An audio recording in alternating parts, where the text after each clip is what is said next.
इस दुनिया में लोग आपको आपके रास्ते से भटकाना चाहते हैं, आशीषों से दूर करना चाहते हैं। कैसे एलीशा ने लोगों को चुप करवा दिया, वैसे ही आज हमें भी इस चीज़ की ज़रूरत है कि हम उन लोगों को चुप करवा दें और आशीषों की तरफ आगे बढ़ते जाएं।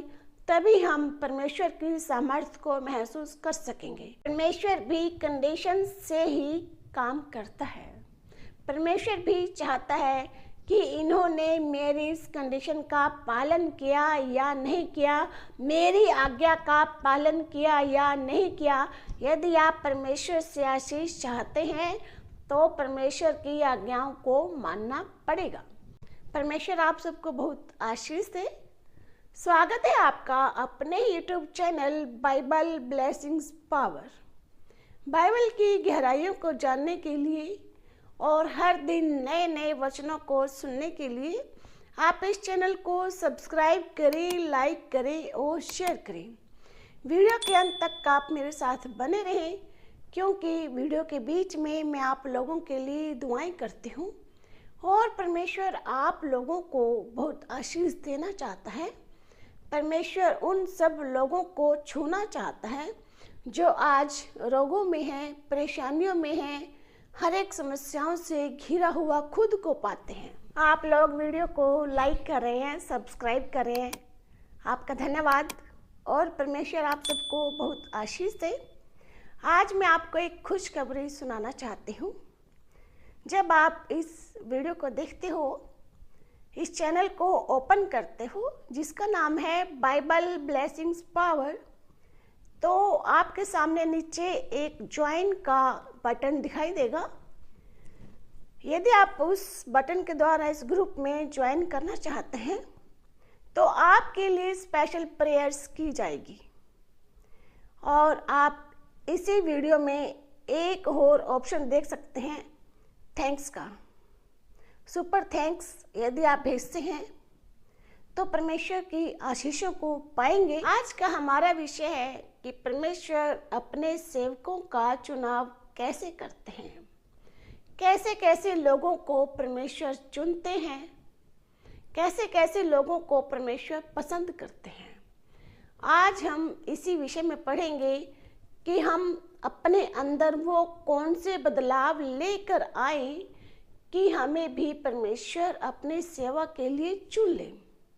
परमेश्वर हमारे खूबियों को देखता है, परमेश्वर हमारी आत्मा को परखता है, जांचता है और हमें अपने लिए चुनता है।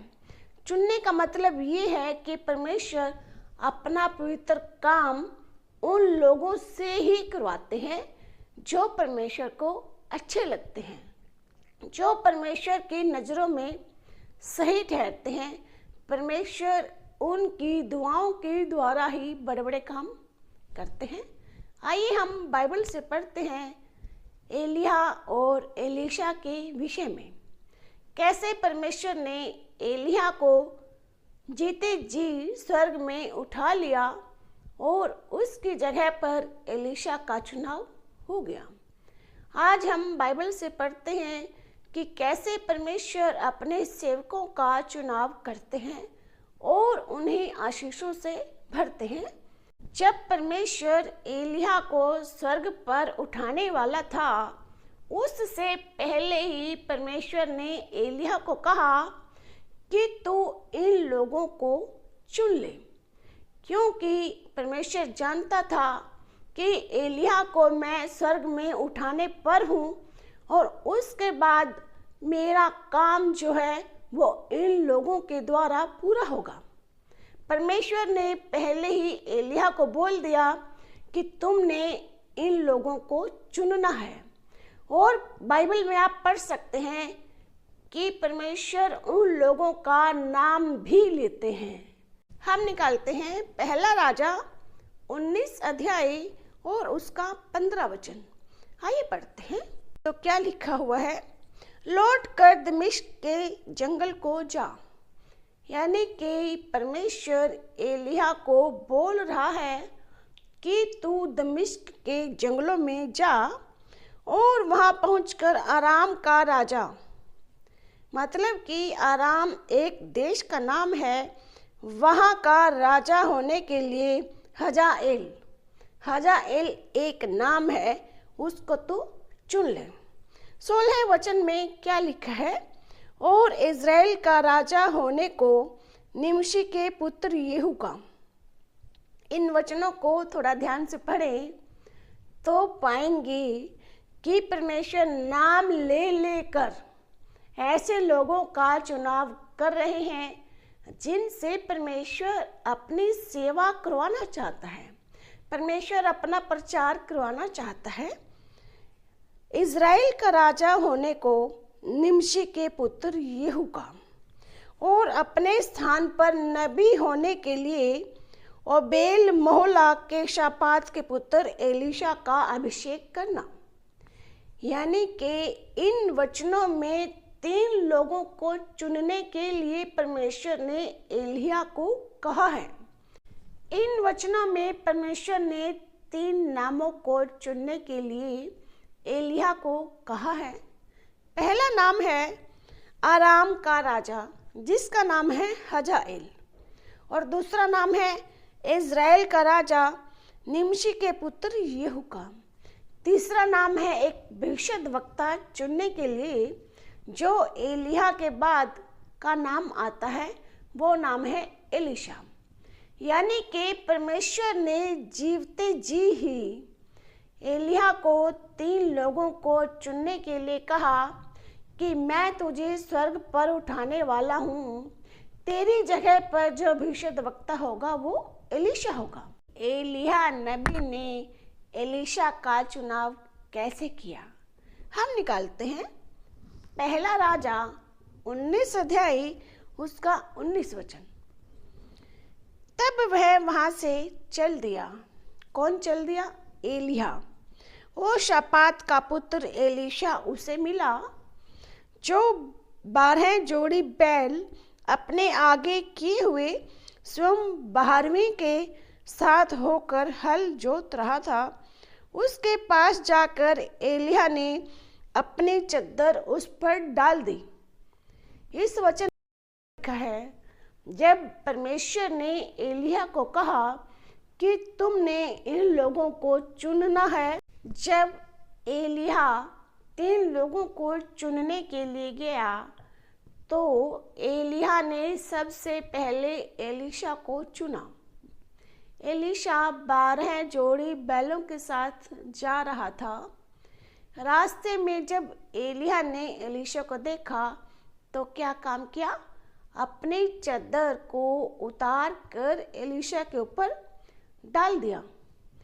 इसका मतलब ये है कि जो जिम्मेदारियां, जो परमेश्वर का काम एलिया करता था, उसने अपने काम को एलीशा के ऊपर डाल दिया। उस चद्दर का मतलब है जिम्मेदारी, यानी कि परमेश्वर का काम एलिया ने किया और उसने एलीशा को चुन लिया।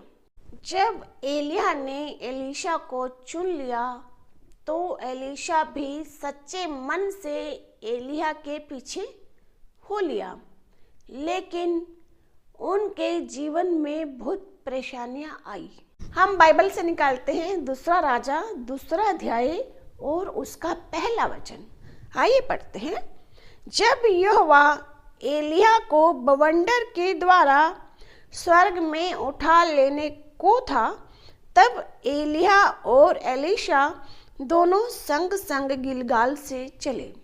गिलगाल एक जगह का नाम है। जब दोनों एलिया और एलीशा जा रहे थे तो परमेश्वर एलिया को उठाना चाहता था। कैसे? बवंडर के द्वारा। बवंडर होता है आंधी और तूफान। एलिया को पता था कि परमेश्वर अब मुझे ऊपर उठाने वाला है। कैसे? आसान तरीके से नहीं, बल्कि बवंडर से। बवंडर का मतलब होता है बहुत ज़्यादा आंधी और तूफान। ऐसा तूफान कि जिसमें हमारी आंखें भी खुल नहीं सकती। आप इस चीज़ को अनुभव कर सकते हैं। जब तूफान आता है तो हमारे अनुभव कैसे होते हैं, वही दृश्य यहाँ पर दिखाया गया है। 2 वचन में क्या लिखा है? एलिय्याह ने एलीशा से कहा, यहोवा मुझे बेतेल तक भेजता है, इसलिए तू यहीं ठहरा रह। एलीशा ने कहा, यहोवा के और तेरे जीवन की शपथ, मैं तुझे नहीं छोड़ने का। इसलिए वे बेतेल को चले गए। इन वचनों में आप पढ़ सकते हैं कि कैसे परमेश्वर एलिय्याह को स्वर्ग में उठाना चाहता है और कैसे एलिय्याह एलीशा को कहना चाहता है कि परमेश्वर अब मुझे स्वर्ग में उठाने पर है, इसलिए तुम यहाँ से चले जाओ। लेकिन एलीशा ने जाने से साफ मना कर दिया, क्योंकि एलीशा एलिय्याह से प्यार करता था। ऐसे ही यदि हम यीशु मसीह को प्यार करेंगे तो हमें बहुत आशीषों का अनुभव होगा। लेकिन उन आशीषों में आशीषें कब मिलती हैं? पहले बवंडर आता है। इन वचनों में आप थोड़ा ध्यान से पढ़ें। परमेश्वर ने एलिय्याह को जब उठाया तब वहाँ का वातावरण कैसा था? तूफान से भरा हुआ। इसलिए मैं आपको एक बात बताना चाहती हूँ, जब आपको आशीषें मिलेंगी तो वहाँ पर बवंडर भी होगा। उन आशीषों के साथ साथ परमेश्वर तूफान भी लेकर आएगा। जब परमेश्वर एलिय्याह को स्वर्ग में लेकर जाना चाहता था तो उससे पहले क्या आया? बवंडर आया। मतलब कि हमारे जीवनों में परेशानियां आएंगी, तूफान आएंगे, बवंडर आएंगे, लेकिन उनमें भी हमें बने रहना है। यदि आप सच में ही परमेश्वर की आशीषों का अनुभव करना चाहते हैं तो इन बवंडरों का, इन तूफानों का सामना करना होगा। आइए हम आगे पढ़ते हैं बाइबल से। 2 राजा 2 अध्याय 3 वचन में क्या लिखा है?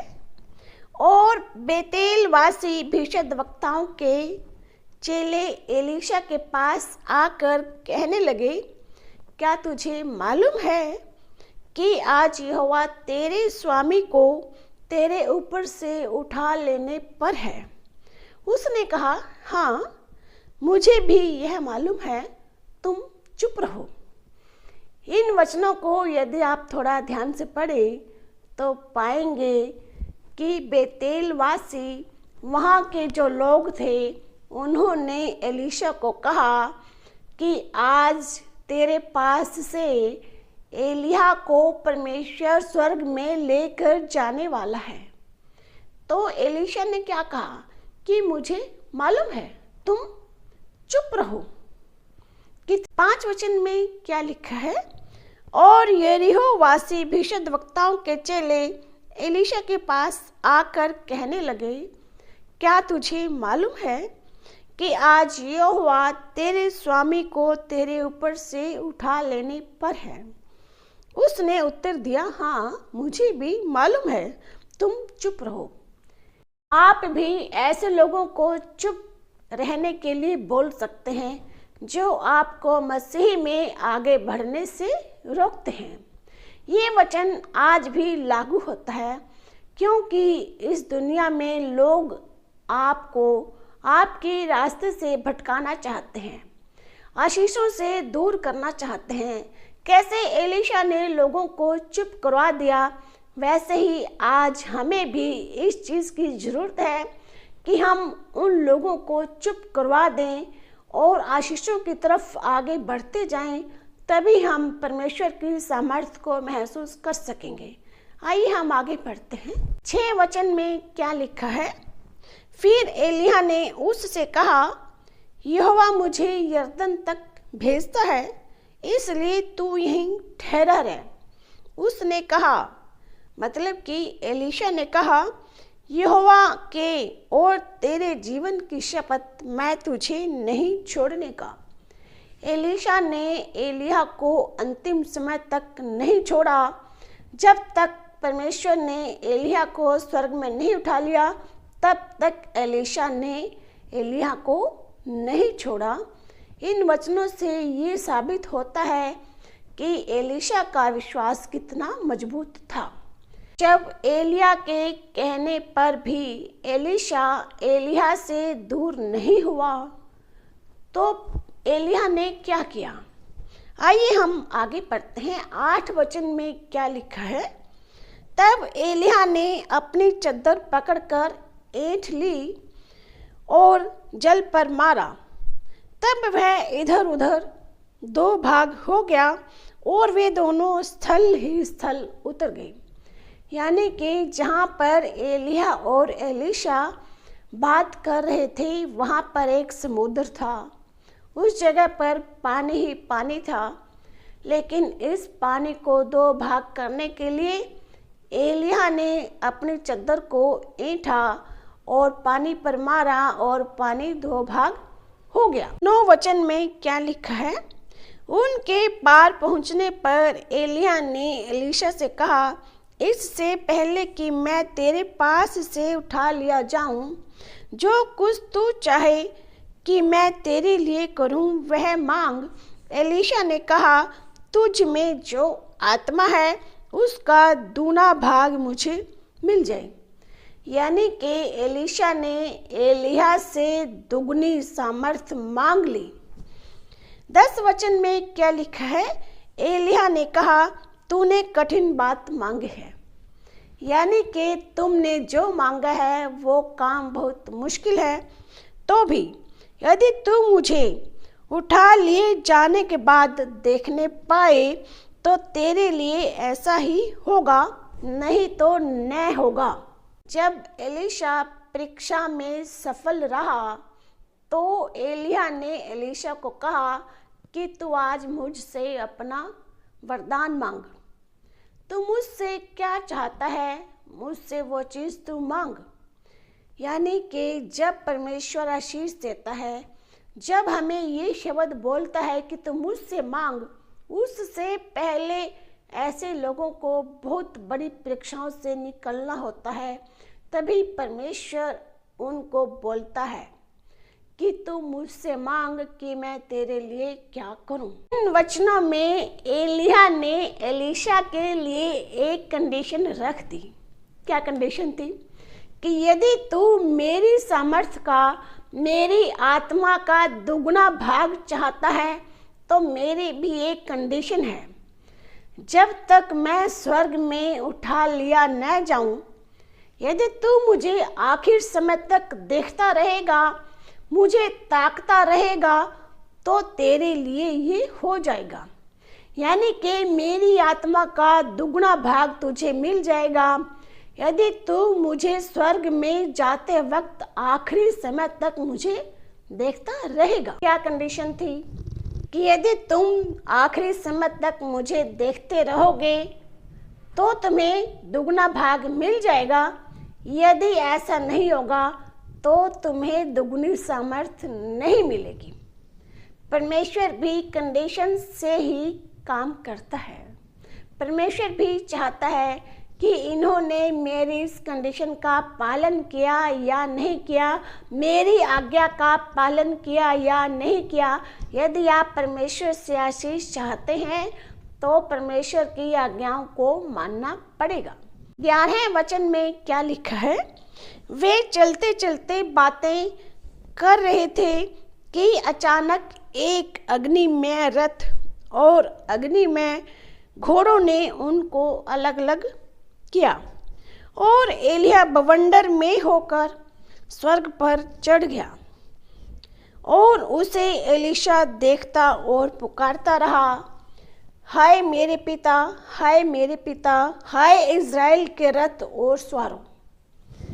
इन वचनों को यदि हम ध्यान से पढ़ें तो जब एलिया को अग्निमय रथों ने उठाया तो वहाँ पर बवंडर था, वहाँ पर बहुत ज़्यादा तूफान था। इसके बावजूद भी एलिया एलीशा को देखता रहा। उसकी आंखों में धूल और मिट्टी भी गई, लेकिन एलीशा ने देखना नहीं छोड़ा, क्योंकि एलीशा को दुगनी सामर्थ चाहिए थी। इसलिए उसने इस आज्ञा का पालन किया और एलीशा पुकारता रहा कि हाय मेरे पिता, हाय मेरे पिता। यानी कि एलीशा जो था एलिय्याह से एक पिता के समान प्यार करता था। इतना अनूठा प्यार कि आखिर समय तक भी एलीशा ने एलिय्याह को नहीं छोड़ा। 12वें वचन में आगे क्या लिखा है, जब वह उसको फिर देख न पड़ा। यानी कि एलीशा ने उस आज्ञा का पालन किया जो एलिय्याह ने एलीशा को दी थी कि अंतिम समय तक, जब तक मैं तुझे दिखाई दूं तब तक तूने मुझे देखना है। जब वह उसको फिर देख न पड़ा तब उसने अपने वस्त्र पकड़े और फाड़ कर 2 भाग कर दिए। 13वें वचन में क्या लिखा है, फिर उसने एलिय्याह की चद्दर उठाई जो उस पर गिरी थी। जब एलीशा अंतिम समय तक एलिय्याह को देखता रहा तो एलिय्याह की चद्दर एलीशा के ऊपर गिर गई। यानी कि जिम्मेदारियां एलीशा पर आ गई और यरदन के तट पर खड़ा हुआ। 14वें वचन में क्या लिखा है, तब उसने एलिय्याह की वह चद्दर जो उस पर से गिरी थी, एलिय्याह पर से जो चद्दर गिरी थी वो एलीशा पर गिरी। एलीशा ने उस चद्दर को उठाया और पकड़कर जल पर मारी और कहा, एलिय्याह का परमेश्वर यहोवा कहाँ है। जब उसने जल पर मारा तब वह इधर उधर 2 भाग हो गया और एलीशा पार हो गया। यानी कि एलीशा को एलिय्याह की दुगनी सामर्थ्य मिल चुकी थी। इस टाइम एलीशा पावरफुल था। क्यों था? क्योंकि इस बवंडर में, इस तूफान में भी उसने अपनी आंखों को खोल कर रखा। आत्मा की आंखें और शारीरिक आंखों को एलीशा ने खोल कर रखा, तभी उसे आत्मा का दुगना भाग उसको मिल गया और परमेश्वर की सामर्थ्य और परमेश्वर की आशीषें एलीशा पर आ गई। 15वें वचन में क्या लिखा है, उसे देखकर भविष्यद्वक्ताओं के चेले जो यरीहो में उसके सामने थे कहने लगे, एलिय्याह में जो आत्मा थी वही एलीशा पर ठहर गई है। और वे उससे मिलने को आए और उसके सामने भूमि पर झुककर दंडवत किया। इन वचनों में आप पढ़ सकते हैं कि एलिय्याह की सामर्थ्य का दुगना भाग एलीशा पा चुका है। इन वचनों में आप पढ़ सकते हैं कि कैसे एलीशा ने एलिय्याह की दूनी सामर्थ्य को पाया, कैसे एलीशा ने समस्याओं का सामना किया और एलिय्याह की सामर्थ्य को पा लिया। एलिय्याह की पवित्र आत्मा एलीशा पर ठहर गई। इन वचनों के द्वारा परमेश्वर आप सबको बहुत आशीष दे। आइए हम दुआ करते हैं। आज हम उन लोगों के लिए दुआ करते हैं जो नशे की हालात में हैं, जो लोग नशा करते हैं। परमेश्वर उनके शरीरों से गंदी बदबू हुई नशे की आत्माएं निकाल कर उन लोगों को आशीष दे। परमेश्वर ऐसे लोगों को छू कर ब्लेस कर मेरे बाप आसमानी। उन लोगों को आशीष दे जिन लोगों में दुष्ट आत्माएं वास करती हैं। परमेश्वर ऐसे लोगों को छू कर ब्लेस कर और दुष्ट आत्मा के शिकंजे से उनको छुड़ा ले। परमेश्वर उन लोगों को आशीष दे। परमेश्वर जिनके शरीर में पत्थरियां हैं, परमेश्वर उनकी पत्थरियों को निकाल कर जलाकर राख कर, परमेश्वर जहाँ भी जिसके शरीर में कोई गांठ है, परमेश्वर उस गांठ को निकाल कर उन लोगों को चंगाई दे। परमेश्वर कैंसर जैसी बुरी बीमारी को नाश कर मेरे बाप आसमानी, और उन लोगों को अपने पवित्र लोह में छिपा ले मेरे परमेश्वर। तेरी करुणा तेरी दया सदा होती रहे। परमेश्वर जो गूंगे और बहरे हैं, परमेश्वर उन लोगों को छू कर आशीष से वो तेरे पवित्र कलाम को पढ़ने पाएं, वो तेरे पवित्र कलाम को सुनने पाएं और बोलने पाएं। प्रभु जी ऐसे लोगों को बुद्धि ज्ञान दे, सामर्थ्य दे, उनके कानों को खोल दे मेरे बाप आसमानी, और उनकी जुबान को खोल दे मेरे परमेश्वर। जिनके गले में समस्याएं हैं प्रभु जी, उनकी समस्याओं को दूर कर परमेश्वर। ऐसे लोगों को आशीष दे जो बुखार से पीड़ित रहते हैं परमेश्वर, बुखार से उनको छुटकारा दे प्रभु जी। धन्यवाद करते हैं पिता परमेश्वर, उन बच्चों को आशीष दे जो पढ़ने वाले हैं खुदावंद यीशु जी, उनको पूरे वर्ल्ड में अव्वल लेकर आ प्रभु जी, वो तेरे नाम को महिमा और जलाल देने पाए परमेश्वर। जो इस वीडियो को सब्सक्राइब कर रहे हैं, शेयर कर रहे हैं और लाइक कर रहे हैं, क्योंकि मेरे रब ये आपके नाम को ऊंचा उठा रहे हैं परमेश्वर, ये आपके नाम को महिमा दे रहे हैं परमेश्वर। ऐसे लोगों को छू कर आशीष से इनके बच्चों को ब्लेस कर परमेश्वर, क्योंकि तेरा कलाम कहता है जो मेरे नाम को ऊंचा उठाएगा वही ऊंचा किया जाएगा। पिताजी धन्यवाद करते हैं खुदावंद यीशु जी, अपने आप को और वीडियो के सुनने वाले लोगों को आपके समर्थित छह हाथों में सौंप देते हैं पिताजी। छोटी सी दुआ को सुन और ग्रहण कर उद्धारकर्ता प्रभु यीशु मसीह के नाम से मांगते हैं, आमीन। इन दुआओं के द्वारा और इन वचनों के द्वारा परमेश्वर आप सबको बहुत आशीष दे। आप सबको जय मसीह की।